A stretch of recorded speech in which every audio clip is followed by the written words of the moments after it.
Shalom Bapak Ibu Saudara yang dikasihi Tuhan. Seri pengajaran hari ini berjudul Akibat Dosa Adam.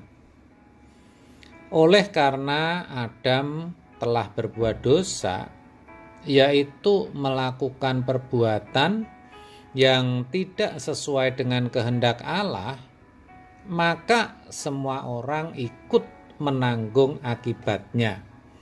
Dikatakan dalam Roma 5 ayat 12 demikian.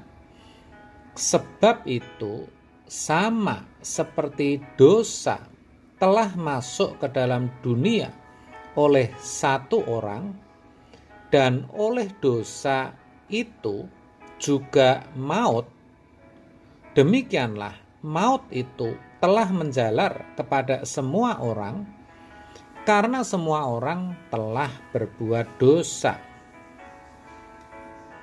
Ayat ini menjelaskan bahwa dosa masuk ke dalam dunia karena satu orang, yaitu Adam. Akibatnya, semua orang, termasuk saudara dan saya, jadi ikut berdosa dan hidup dalam kuasa dosa. Ada natur, kodrat, atau potensi dosa dalam diri kita. Saudara, karena upah dosa adalah maut, seperti dituliskan dalam Roma 6 ayat 23, maka maut pun menjalar kepada semua orang. Artinya semua orang sadar atau tidak, mau atau tidak, akan mengalami maut atau kebinasaan.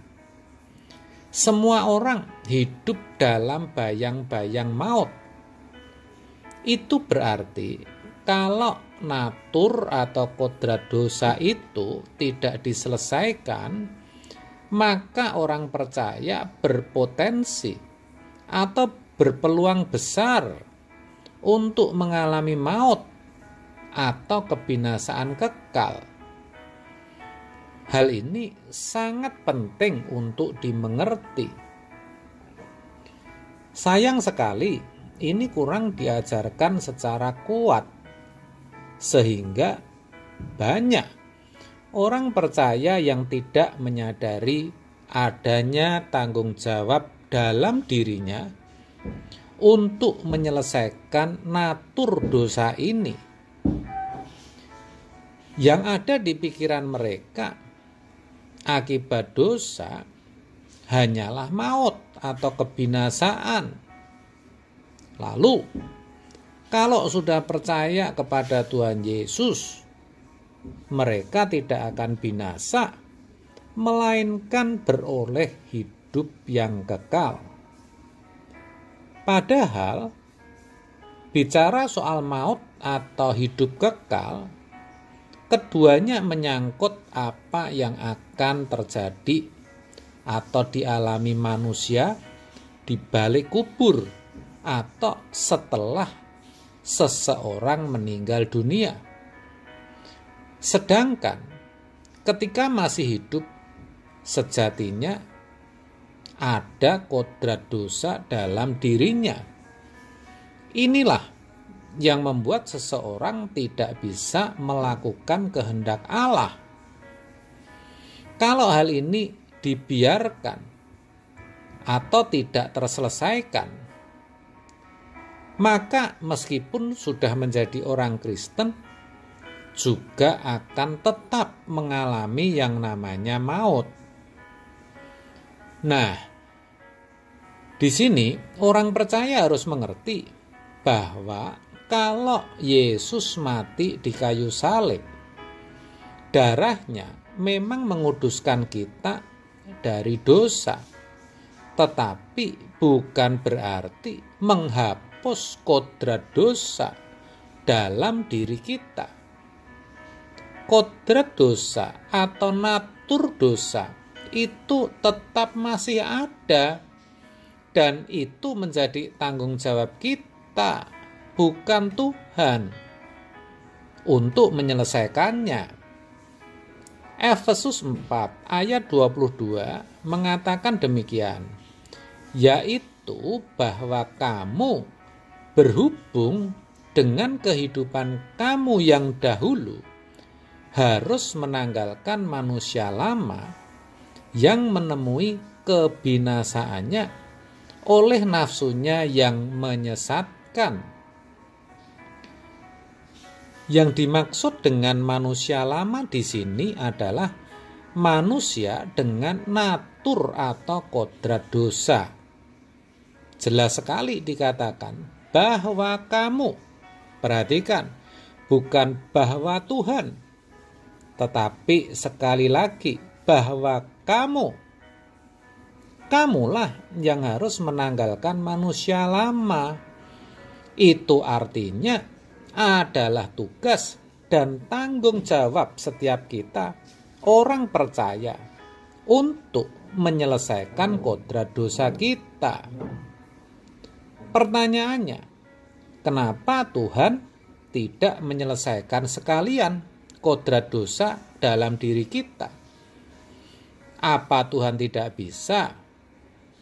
Tentu Tuhan sangat bisa, saudara.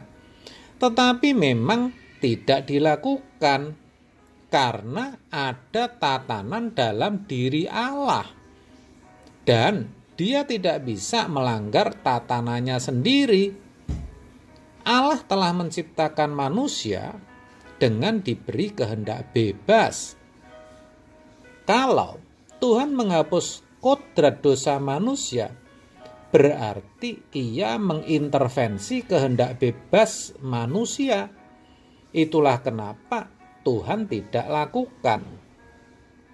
Jadi, semua sejatinya tergantung diri kita masing-masing. Kalau kita tidak mau atau tidak memiliki keinginan untuk mematikan kodrat atau natur dosa itu, Tuhan juga tidak bisa apa-apa dan tidak akan memaksa. Sedangkan untuk menanggalkan manusia lama atau mematikan kodrat dosa itu tidak mudah. Itulah sebabnya Tuhan menyediakan perangkatnya. Apa itu? Firman Tuhan. Saudara, hanya firman Tuhan yang bisa menguduskan atau membersihkan kita dari kodrat dosa. Yohanes 17 ayat 17 berkata demikian, kuduskanlah mereka dalam kebenaran, firman-Mu adalah kebenaran. Terkait hal itu dalam Yohanes 8 ayat 32 dikatakan, dan kamu akan mengetahui kebenaran, dan kebenaran itu akan memerdekakan kamu. Artinya memerdekakan kita dari kodrat dosa. Dengan demikian, jelas bahwa akibat dosa Adam, kita tidak hanya sedang menuju maut, tetapi juga memiliki bibit dosa, kodrat dosa yang harus dimatikan, saudara. Oleh sebab itu, mari saudara, kalau Tuhan sudah sediakan firman-Nya untuk menolong kita, kita tanggapi dengan baik. Kita jangan malas belajar firman. Supaya apa? Supaya kita bisa mematikan kodrat dosa dalam diri kita. Amin. Tuhan Yesus memberkati.